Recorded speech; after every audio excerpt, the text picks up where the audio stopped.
Rajneeshpuram adalah sekte keagamaan yang didirikan oleh mistikus dan pemimpin spiritual India Bhagwan Sri Rajneesh, yang kemudian dikenal sebagai Osho.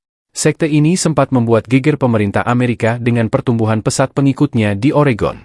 Bagaimana sekte India ini bisa sampai ke sana? Yuk, kita gaskan!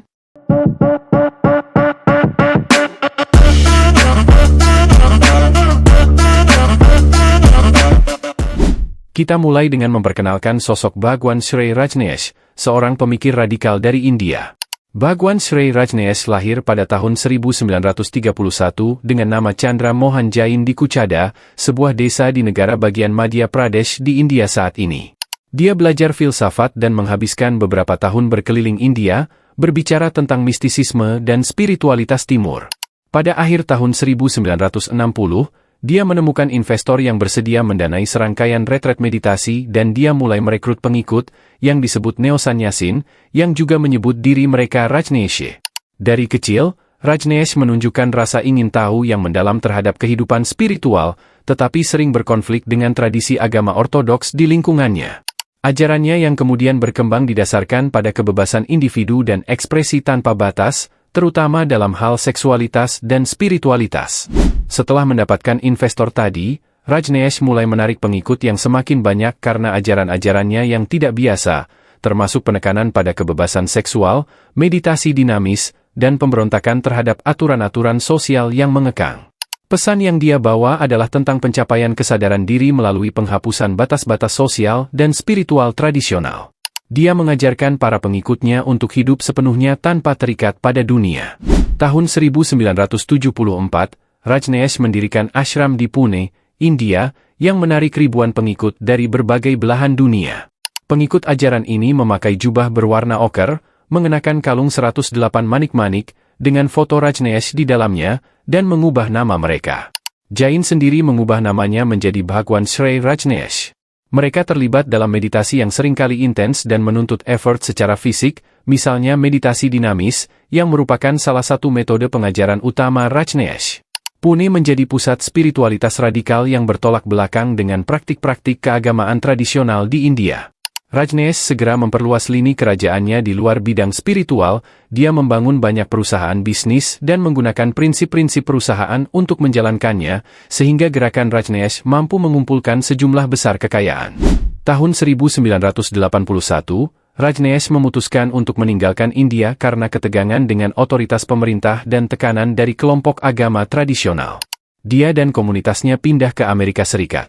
Di sana dia membeli sebuah peternakan seluas lebih dari 60.000 hektar di Antelope, Oregon. Properti tersebut diberi nama Rajneeshpuram dan menjadi pusat gerakan dan operasinya. Konsep peternakan saat itu sepenuhnya selaras dengan dunia kapitalis. Dia sanggup meraup jutaan dolar setiap tahun melalui berbagai investasi dan kepemilikan, serta dari sumbangan yang diberikan oleh para pengikutnya. Di sini, dia ingin mewujudkan visinya tentang sebuah utopia spiritual yang benar-benar bebas dari batasan hukum dan sosial. Peternakan tersebut juga menyelenggarakan festival dunia, yang dimulai pada tahun 1982 dan menjadi acara rutin tahunan. Sekitar 15.000 orang diakini telah menghadiri acara ini pada tahun 1984, sampai menghabiskan hampir 10 juta dolar. Rajneesh juga dilaporkan memiliki lebih dari 90 kendaraan Rolls-Royce serta barang-barang mewah lainnya, termasuk jam tangan berhiaskan permata. Di Oregon, mereka mulai membangun kota mandiri yang mereka sebut Rajneeshpuram. Kota ini berkembang pesat, memiliki semua fasilitas modern, mulai dari bandara pribadi, sekolah, rumah sakit, hingga hotel mewah. Komunitas ini sepenuhnya diisolasi dari dunia luar dan dioperasikan seperti negara independen. Semua pengikut Rajneesh hidup dalam komunitas ini, dengan keyakinan bahwa mereka sedang menciptakan surga di bumi. Tokoh utama di balik kesuksesan logistik dan politik Rajneeshpuram adalah Emma Anand Sheela, sekretaris pribadi Rajneesh yang sangat karismatik dan ambisius.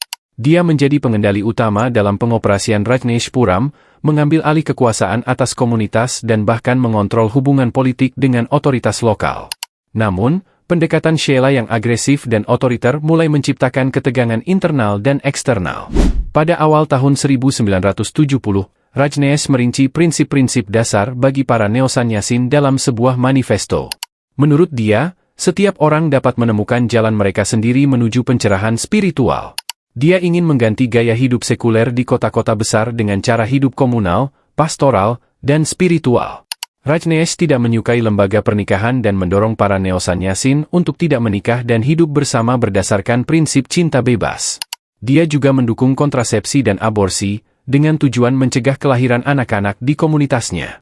Kepercayaan pada hedonisme seksual menarik banyak orang pada ajarannya. Rajneesh bertujuan untuk menciptakan manusia baru yang akan mencapai kebebasan batin dengan terlebih dahulu menerima dan kemudian melampaui keinginannya. Dia menganggap agama lain sebagai eksperimen yang gagal dan percaya bahwa gerakannya kemungkinan besar akan berhasil karena dia mengklaim bahwa gerakan itu tidak memiliki dogma yang dapat dikritik. Rajneesh juga memuji kapitalisme, dengan menyatakan bahwa kemiskinan terus ada di dunia hanya karena agama memuji kemiskinan.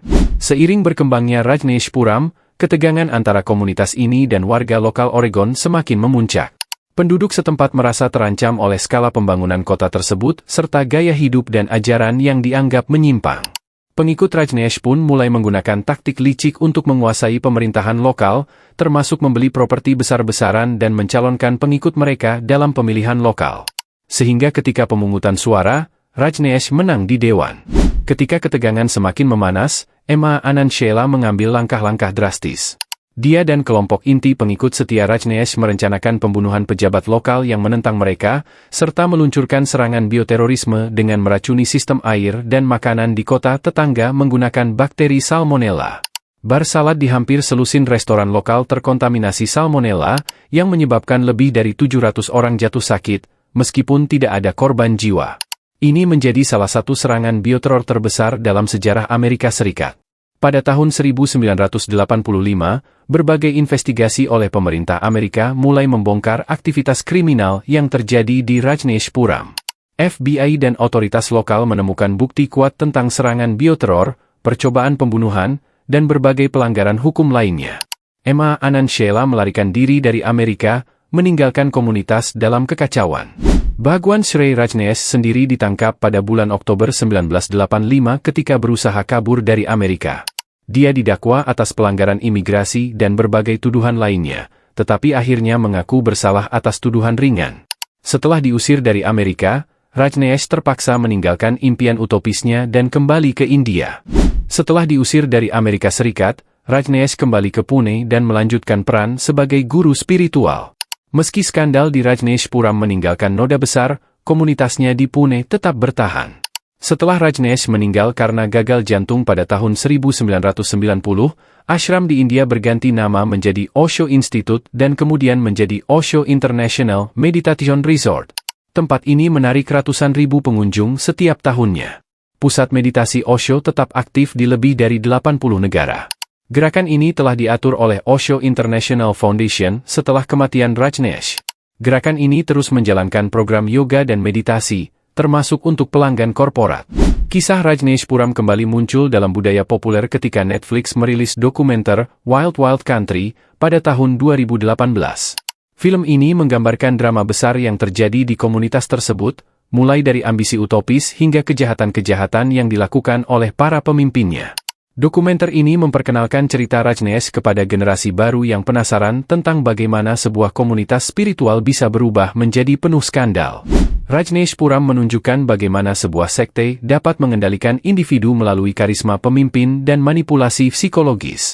Komunitas ini tidak hanya beroperasi sebagai tempat spiritual, tetapi juga menjadi alat untuk kontrol sosial yang ekstrim. Ketika pemimpin sebuah sekte terlalu kuat, batas antara spiritualitas dan penindasan seringkali menjadi kabur. Rajneeshpuram adalah pelajaran tentang bagaimana mimpi spiritual bisa berubah menjadi mimpi buruk. Meskipun awalnya didorong oleh niat baik untuk mencari kebebasan spiritual, kekuasaan yang tak terkendali dan ambisi yang berlebihan mengarah pada keruntuhan moral. Ini adalah peringatan bagi siapa saja yang mengikuti seorang pemimpin tanpa pertanyaan dan melepaskan tanggung jawab pribadi demi visi utopis. Sekian dulu video kali ini. Semoga ada sesuatu yang bisa dipetik. Jika kalian suka videonya, silahkan tinggalkan jejak. Berikan like, komentar, share dan subscribe agar kami lebih semangat untuk video-video berikutnya. Akhir kata, terima kasih.